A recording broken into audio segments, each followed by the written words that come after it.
बात करेंगे हम रेजिडेंशियल रेंटल इनकम कैसे क्रिएट कर सकते हैं इसके बारे में, और क्यों। क्योंकि रेजिडेंशियल हम मानते हैं कि सबसे सेफ इन्वेस्टमेंट है, इससे सेफ इन्वेस्टमेंट कोई नहीं है। और क्या भविष्य में आप एक्सपेक्ट कर सकते हो कि अगर आप रेजिडेंशियल रेंटल इनकम बनाते हो तो आपको और आपके आने वाली जनरेशन्स को उसका क्या फायदा हो सकता है। 3 साल में प्रॉपर्टी के प्लॉट के प्राइसेस अगर डबल हुए हैं तो उसका कोई ना कोई कारण तो होगा। 120%। मुझे ऐसा लगता है कि अगर यही चीज़ हमारे दादा परदादा या हमारी प्रीवियस जनरेशन नहीं सोचती तो शायद आज जो भी लोग अच्छी प्रॉपर्टीज बना करके बैठे हैं वो नहीं बना पाते। बिल्कुल करेक्ट। इंडिपेंडेंट बिल्डिंग बनाना या इंडिपेंडेंट बिल्डिंग लेना, आप उसमें 1 फ्लोर में रहो, बाकी 3 फ्लोर रेंट आउट कर दो, वो आपकी कॉल है। आप 2 फ्लोर में रहो, 2 रेंट आउट कर दो या 4 रेंट आउट कर दो अगर आपके पास स्पेयर है तो डाइवर्सिफिकेशन से भी आपको आपकी वेल्थ क्रिएशन में हेल्प मिलती है। बिकॉज इस रेंटल इनकम से जो पैसा आ रहा है उसकी यूटिलाइजेशन कैसे हो रही है ये भी एक सब्जेक्ट है अपने आप में। तो जो रेजिडेंट्स उसमें रहेंगे उनको वो प्लग एंड प्ले वाली फील और एक अच्छी कंस्ट्रक्शन, एक अच्छा एम्बियंस, एक अच्छा एनवायरनमेंट देना हम अपनी रिस्पॉन्सिबिलिटी समझते हैं, जिसकी वजह से हम अच्छे 5 से 7% तक की रेंटल यील्ड्स की बात कर रहे हैं। और सिर्फ बात नहीं कर रहे, हम रियलाइज भी कर पा रहे हैं अपनी प्रॉपर्टी से 5 to 7% टाइप की रेंटल यील्ड्स। उसमें कंपाउंडिंग की पावर ऐड हो जाती है जब आप उस पैसे को भी इन्वेस्ट करते हो। कंपाउंडिंग को वर्ल्ड का 8th वंडर भी कहा जाता है, राइट। हमारी फाइनेंशियल इंडस्ट्री में जब हम कंपाउंडिंग की बात करते हैं तो उसे 8th वंडर इसलिए कहा जाता है बिकॉज कंपाउंडिंग का मल्टी फोल्ड इफेक्ट आता है आपकी इन्वेस्टमेंट्स पे। तो रेंटल इनकम से आने वाले रेंटल को वाइजली यूज करके बहुत सारे एग्जांपल्स हैं हमारे ही क्लाइंट्स में जिनको मैंने पर्सनली एक बिल्डिंग के रेंट से लिवरेजिंग यूज करके लोन लेकर के उन्हें दूसरी और तीसरी बिल्डिंग बनाते हुए देखा है। अपार्टमेंट्स में और फ्लोर्स में ऐसा कभी पॉसिबल नहीं हो पाता। हे व्यूअर्स, आपका बहुत प्रेम मिला हमें लास्ट वीडियो पे और thank you for loving our videos. पिछला टॉपिक हमारा रेजिडेंशियल इनकम के बारे में था एंड उसी के बारे में ये वीडियो भी है। जिन्होंने हमारी लास्ट वीडियो नहीं देखी तो प्लीज़ देखिए। अगर आपको ये वीडियो भी अच्छी लगती है तो लाइक करिए। बात करेंगे हम रेजिडेंशियल रेंटल इनकम कैसे क्रिएट कर सकते हैं इसके बारे में, और क्यों। क्योंकि रेजिडेंशियल हम मानते हैं कि सबसे सेफ इन्वेस्टमेंट है, इससे सेफ इन्वेस्टमेंट कोई नहीं है। And also he the right example इन्होंने कर दिखाया। सचिन जी हमारे साथ हैं जो लास्ट वीडियो में भी थे और हम हर संडे ऐसा कंटेंट लाएंगे। तो सचिन जी आप बताइए। Thank you Himanshu. Why residential income and last video का भी feedback. Thank you Himanshu. Last video में आप सब लोगों से जो हमें प्यार मिला उसके लिए आपका तहे दिल से मैं शुक्रिया अदा करूंगा, क्योंकि जिन भी लोगों से इंटरेक्शन हुआ काफ़ी एक्साइटिंग लोग थे, बड़े अच्छे अच्छे प्रोफाइल्स के लोग थे, अच्छे अच्छे डिस्कशंस हुए, हेल्दी डिस्कशंस हुए मैं कहूँगा। और मुझे उम्मीद है कि जो भी लोग हमसे मिले उन्हें हमसे कुछ ना कुछ उनके नॉलेज में कुछ ना कुछ एडिशन हमने करने की पूरी कोशिश करी, जो अपना एक्सपीरियंस है उनसे शेयर करने की कोशिश करी और साथ में उन्हें पूरा मॉडल समझाने की कोशिश करी कि रेजिडेंशियल रेंटल इनकम आजकल एक ये नया सब्जेक्ट ही क्रिएट हो गया है। वैसे ये एक कॉमन सब्जेक्ट है, लोग जानते हैं इसके बारे में, बट क्यों रेजिडेंशियल रेंटल इनकम, आज हम उस पर फोकस करेंगे। रेंटल इनकम के बारे में चर्चा हो गई, बट रेजिडेंशियल से रेंटल इनकम क्यों करनी है, क्या फ़ायदे हैं, क्या नुकसान हैं, और क्या भविष्य में आप एक्सपेक्ट कर सकते हो कि अगर आप रेजिडेंशियल रेंटल इनकम बनाते हो तो आपको और आपके आने वाली जनरेशन्स को उसका क्या फ़ायदा हो सकता है। बिल्कुल, मैंने ये राइट एग्जाम्पल देखा भी है। I have seen his work, builder floor में भी देखा है। इन्होंने जो जो काम करे हैं एक अच्छे बेंचमार्क को ध्यान रखते हुए करे। एंड सबसे अच्छी अमेजिंग चीज़ ये है कि ये क्वालिटी में कॉम्प्रोमाइज़ नहीं करते हैं। चाहे आप इनकी यहाँ पे हमारे प्रोजेक्ट में आए हैं, हमारा प्रोजेक्ट आप देखेंगे तो यूल बी सरप्राइज कि किस तरीके से कंस्ट्रक्शन करी गई है। एक एक डिटेल को पूरा बारीकी से देखा जाता है, विच इज़ रियली इम्पॉर्टेंट। तो इसके बारे में बात करते हैं।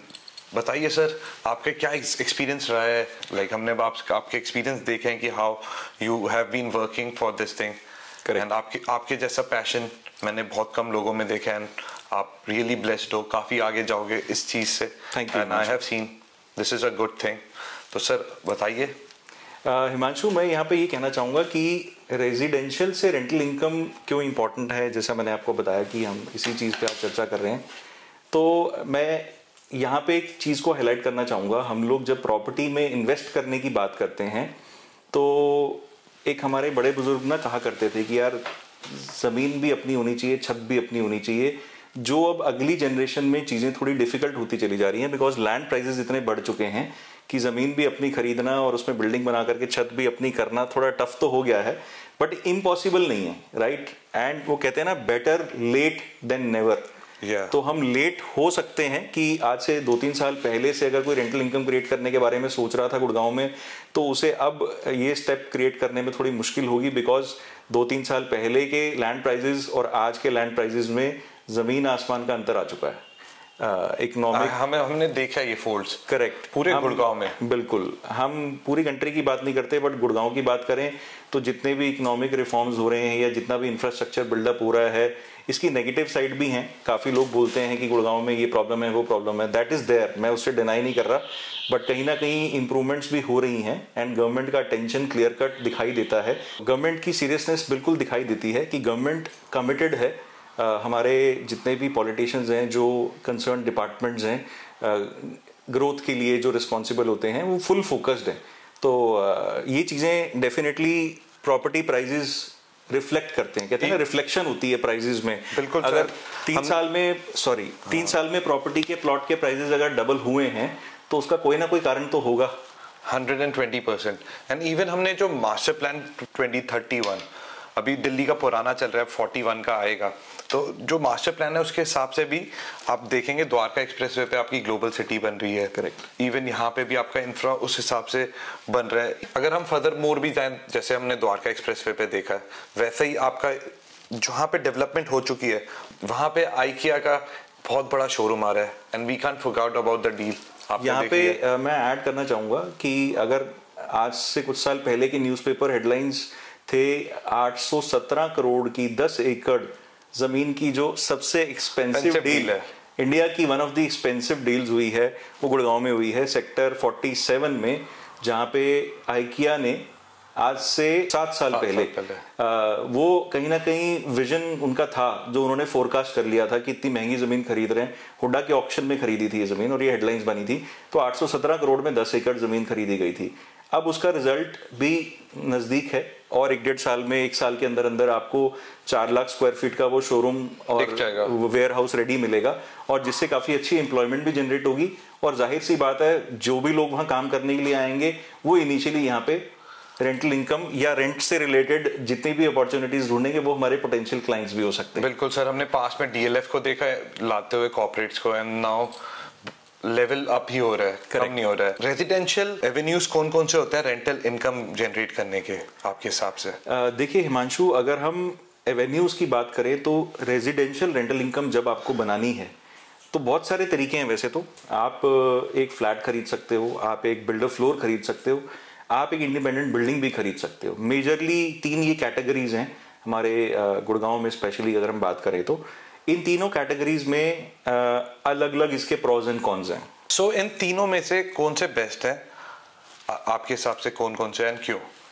ओके, सो हिमांशु, मेरा ऐसा मानना है कि तीनों ही इन्वेस्टमेंट्स अपनी अपनी जगह पे कहीं ना कहीं कुछ पॉजिटिव्स और नेगेटिव्स के साथ आती हैं। अगर हम बात करें फ्लैट्स की, तो मैं फ्लैट्स के खिलाफ नहीं हूँ, बट फ्लैट्स में एक क्वेश्चन ये आ जाता है कि आपने जिस जनरेशन ने फ्लैट खरीदा, मान लीजिए 50-60 ईयर्स तक जो एक अमूमन बिल्डिंग की लाइफ होती है, उस जनरेशन ने वो फ्लैट यूज कर लिया, बट आपकी अगली जनरेशन क्या यूज करेगी, क्या इस बारे में आपने कभी सोचा है? बिल्कुल। बिल्डर फ्लोर आपने खरीद लिया, वहां एटलीस्ट आपको ये पता है कि आपके पास 1/4 लैंड का शेयर है, और कहीं ना कहीं एटलीस्ट 50-60 ईयर्स के बाद जब वो बिल्डिंग इस स्टेज में आ जाएगी कि उसे रिकंस्ट्रक्ट करना है, तो एटलीस्ट उसके पास एक ऑप्शन होता है आपकी अगली जनरेशन के पास कि वो उसमें से एग्जिट ले करके, या उसके पास अगर एक्सपर्टीज है कंस्ट्रक्शन करने का तो कंस्ट्रक्ट करके दोबारा अपने तरीके से उसको रीडू कर सकते हैं।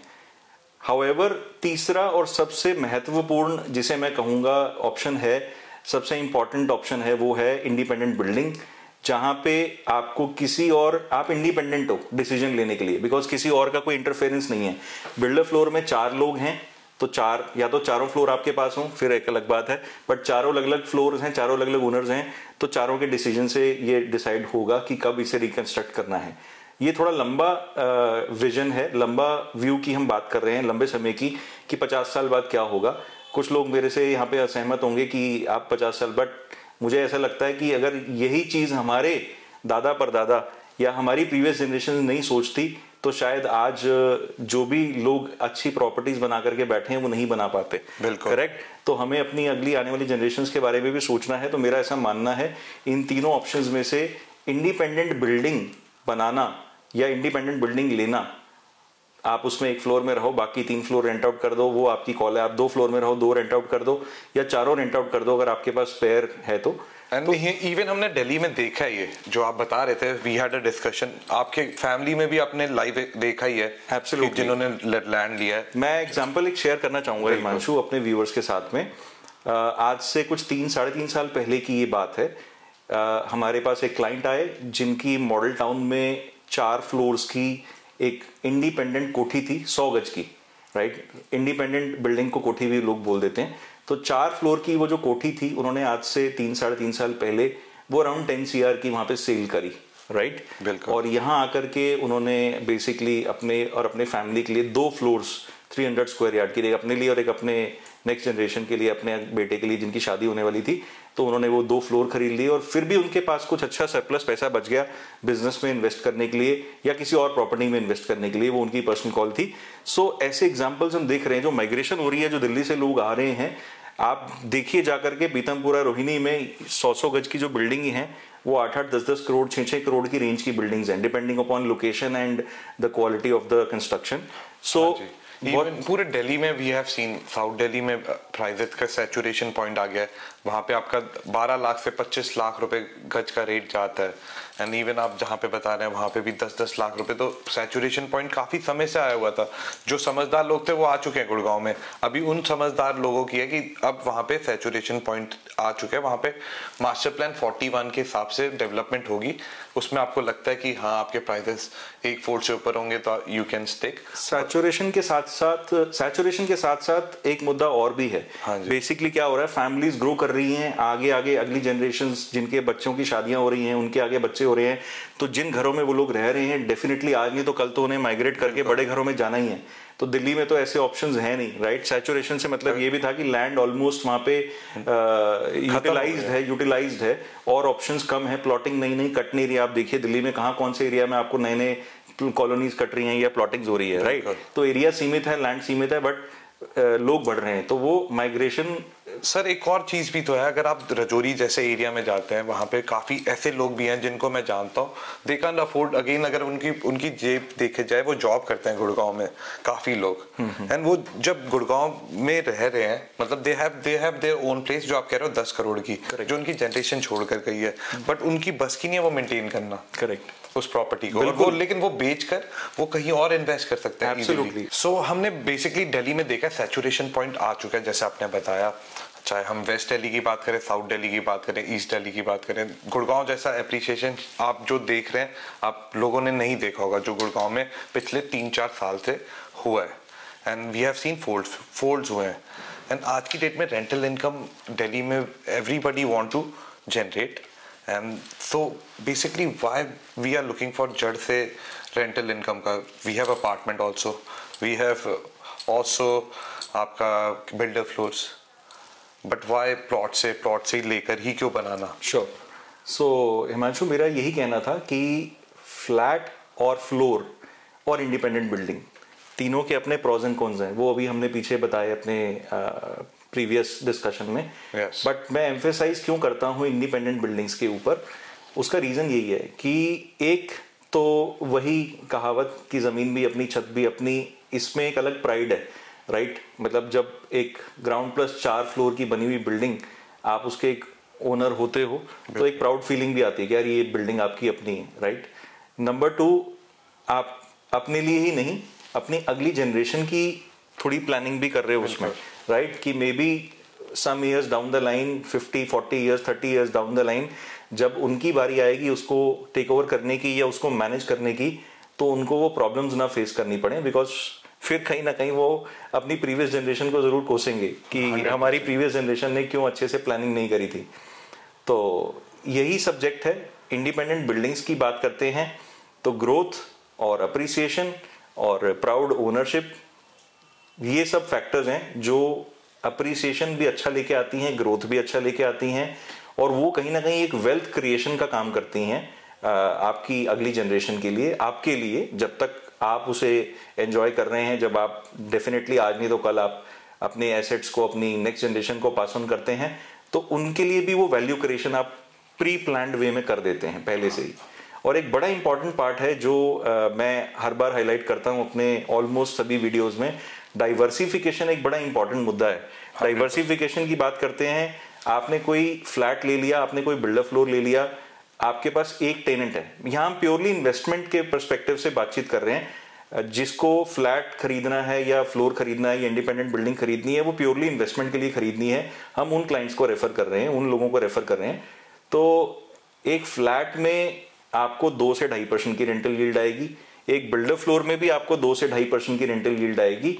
हाउएवर एक इंडिपेंडेंट बिल्डिंग में आपकी रेंटल यील्ड वेरी करेगी somewhere between 5 to 7% depending upon कि आपने रेडी बिल्डिंग खरीदी है या आपने प्लॉट खरीद करके कंस्ट्रक्शन करवाया है, जहां पर हम आपकी सहायता कर सकते हैं ये सब चीजें करने में, क्योंकि ये सब चीजें हम अपने और अपने इन्वेस्टर्स के लिए कर रहे हैं। और ऐसा होता क्यों है? Because you get a building, वहां पे आपके फ्लोर्स बने हुए हैं, पूरी बिल्डिंग के आप ओनर है पहली चीज, फिर 4 फ्लोर्स बने हुए हैं, उसमें आपने डाइवर्सिफाई कर दिया है। एब्सोल्युटली, आपने एक फ्लैट रेंट आउट करा, अगर वो खाली हो गया किसी कारणों से, तो आपको उसका फ्रेश टेनेंट रिप्लेसमेंट ढूंढना है, right? Yes. However independent building में 4 डिफरेंट फ्लोर्स पे 4 डिफरेंट टेनेंट्स होते हैं, तो वो फाइनेंशियल इंडस्ट्री का बैकग्राउंड है, इसलिए बार बार ये सेइंग यूज करता हूं कि don't keep all your eggs in the same basket. यही थ्योरी है डाइवर्सिफिकेशन की।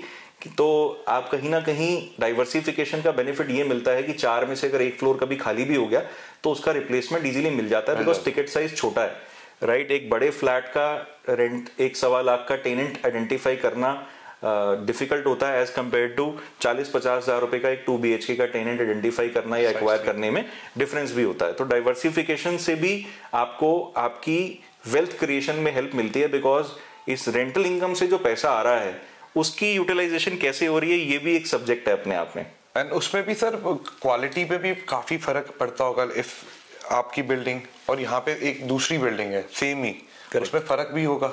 सो बेसिकली अपनी अपनी प्रेफरेंसेस होती हैं कि आपने क्या बनाना है, कैसा क्वालिटी पे कैसा फोकस रखना है। हमने अपने प्रीवियस वीडियो में भी बताया था कि हमारा प्योर फोकस है कि आप अपने टेनेंट्स को, जिनके लिए हमने बिल्डिंग्स बनाई हैं, अपने क्लाइंट्स के लिए बिल्डिंग्स बनाई हैं, बट अल्टीमेटली एंड यूजर कौन होने वाला है? टेनेंट्स जो उसमें रहने के लिए आएंगे, उसे यूज करेंगे। तो जो रेजिडेंट्स उसमें रहेंगे उनको वो प्लग एंड प्ले वाली फील और एक अच्छी कंस्ट्रक्शन, एक अच्छा एम्बियंस, एक अच्छा एनवायरनमेंट देना हम अपनी रिस्पॉन्सिबिलिटी समझते हैं, जिसकी वजह से हम अच्छे 5 से 7% तक की रेंटल यील्ड्स की बात कर रहे हैं। और सिर्फ बात नहीं कर रहे, हम रियलाइज भी कर पा रहे हैं अपनी प्रॉपर्टी से 5 to 7% टाइप की rental yields. That is wonderful. एक और चीज, रेंटल यील्ड तो हमारे पास आ रही है 7% की, क्या हमारे पास इसका कैपिटल गेन भी होगा? जैसे हमने पिछले कुछ सालों में देखा है, तो आप इसकी कैलकुलेशन बता सकते हैं कि कुछ सालों में क्या रिटर्न दिया है इस प्रॉपर्टी ने? जैसे मैंने आपको देखा भी है and you have done a lot of trading also land में। yes. तो आपको क्या लगता है? हिमांशु, इसमें अगर हम अप्रिसिएशन की बात करें तो रेंटल तो ठीक है, एक अलग सब्जेक्ट हो गया। आपके कैश फ्लोज जनरेट हो जाते हैं मंथली बेसिस पे। अगर आप उन कैश फ्लोज को वाइजली इन्वेस्ट करें तो उससे भी आगे क्या क्या किया जा सकता है, हम इस पे भी एक वीडियो शूट करेंगे जल्दी, बिकॉज उसमें कंपाउंडिंग की पावर ऐड हो जाती है जब आप उस पैसे को भी इन्वेस्ट करते हो। कंपाउंडिंग को वर्ल्ड का 8th वंडर भी कहा जाता है, राइट? हमारी फाइनेंशियल इंडस्ट्री में जब हम कंपाउंडिंग की बात करते हैं तो उसे 8th वंडर इसलिए कहा जाता है बिकॉज कंपाउंडिंग का मल्टी फोल्ड इफेक्ट आता है आपकी इन्वेस्टमेंट्स पे। तो रेंटल इनकम से आने वाले रेंटल को वाइजली यूज करके बहुत सारे एग्जांपल्स हैं हमारे ही क्लाइंट्स में, जिनको मैंने पर्सनली एक बिल्डिंग के रेंट से लिवरेजिंग यूज करके, लोन लेकर के उन्हें दूसरी और तीसरी बिल्डिंग बनाते हुए देखा है। और फिर एक समय आ जाता है जब वो लोन अपनी EMIs खुद चुकाता है, अगली बिल्डिंग बन जाएगी तो उससे भी रेंटल आएगा। तो ये एक चेन रिएक्शन है बेसिकली। तो इसका मतलब ये है कि अगर if I O a plot, यहाँ पे एक मेरे पास प्लॉट है, मैंने बनाया, उससे अगर मेरे को रेंटल आता है, फॉर एग्जांपल आपका ही लाइव एग्जांपल दे देते हैं कि जो आपके पास इनकम आई है रेंटल पे, उसमें उस इनकम पे आपने क्या किया? लास्ट टाइम आपने लास्ट वीडियो पे बताया था 4.5 लाख रुपए, right? Correct. And what you did with that money? Okay, थोड़ा पर्सनल क्वेश्चन है बट मैं फिर भी आंसर करूंगा हिमांशु। सो मैं अपनी पर्सनल एग्जांपल भी अगर दूं तो जो रेंट्स मैंने जनरेट किए या मैं कर रहा हूं, उनसे लिवरेजिंग का बेनिफिट लेकर के बिल्डिंग को मॉर्गेज करके, कुछ बोरोइंग करके बैंक से at a very legitimate rate of interest of about 8.5-9% जो आजकल होम लोन के रेट ऑफ इंटरेस्ट चल रहे हैं, तो उस फंड को हमने एक और प्रॉपर्टी एक्वायर करने में यूटिलाइज किया और कुछ अपनी सेविंग से उसको कंस्ट्रक्ट करने की प्लानिंग कर रहे हैं और दूसरी से तीसरी बिल्डिंग की ओर बढ़ने की तैयारी कर रहे हैं कि तीसरी बिल्डिंग ऐसी ही एक रेंटल इनकम वाली क्रिएट की जा सके। तो कांग्रेचुलेशन पहले तो, thank you. This is also what you can also do. आप एक प्लॉट लीजिए, पूरा रेंट आएगा 6 महीने 1 साल जो भी बैंक आपकी प्रोफाइलिंग बनेगी, then you can buy another plot with that. तो दिस इज मैसेज जो ये वीडियो देख रहे हैं उनके लिए। बाकी सर आप एक तो मेरे को बहुत ही अच्छे ऑर्गेनाइज तरीके से समझाया आपने, ये सारी चीजें जो आपने समझाई, that was very organised, thank you, planned, and I appreciate जो आपने पूरा हमारे व्यूअर्स के लिए बताया कि how they can generate residential maximum income like commercial. That is also wonderful. Commercial एक रिस्की प्रपोजिशन भी होता है, तो दैट इज वंडरफुल। एंड काफी लोग आए थे, आप लोगों ने प्रेम भी दिया, आप विजिट पे भी आए, that is why we are making this video, क्योंकि आप लोगों ने काफी प्रेम करा है सचिन जी को भी इस वीडियो के माध्यम से। And what you want to say? Undoubtedly आप लोगों से जो प्यार मिला, जितने भी लोगों से फोन पे बात हुई, कुछ लोग मिलने के लिए भी आए, तो काफी अच्छा एक्सपीरियंस रहा उनको एक्सप्लेन करने में। ये मेरा पैशन है, तो मुझे एवरी टाइम कोई नया इंसान आता है, मेरे से मेरा एक्सपीरियंस पूछता है, मेरे से मेरे एक्सपेरिमेंट्स किए हुए पूछता है, तो मैं बड़े खुश होकर के उनको एक्सप्लेन करता हूँ, right. So I have no hesitation. मेरा ऐसा मानना है कि ज्ञान बांटने से बढ़ता है, घटता नहीं है। बिल्कुल। तो आप में से कोई जो भी रेजिडेंशियल रेंटल इनकम बनाने में इंटरेस्टेड हैं, चाहे आप हमसे बनवाएं चाहे आप खुद बनाएं, वो सब्जेक्ट नहीं है, राइट। अगर आप खुद भी बनाना जानते हैं तो मुझे कोई इसमें प्रॉब्लम नहीं है। वो कहते हैं ना, बिजनेस तो जो भाग्य में लिखा है वो अपने आप मिल जाता है। सो मैं क्यों बार बार इंडिपेंडेंट बिल्डिंग को rental income, residential rental income के लिए फोकस करता हूँ, उसका एक रीजन भी है, मैं एक एग्जांपल के थ्रू शेयर करना चाहूँगा। और ये एग्जांपल से आप लोग, बहुत सारे लोग रिलेट भी कर पाओगे। आप अपने प्रीवियस जनरेशंस के कुछ डिसीजंस को एक बार चेक करेंगे तो उसमें भी आपको कुछ ऐसे एग्जांपल्स देखने को मिलेंगे। मेरे पेरेंटल होम में जो मेरे दादाजी ने आज से सालों पहले, 1980s की मैं बात कर रहा हूँ, 1980s में जो उन्होंने एक इंडिपेंडेंट प्लॉट खरीदा था, उसकी 5,000 रुपीज की कॉस्ट थी 1980s में। I know 5,000 rupees? Yes, 5,000 rupees में 200 स्क्वायर यार्ड का प्लॉट था।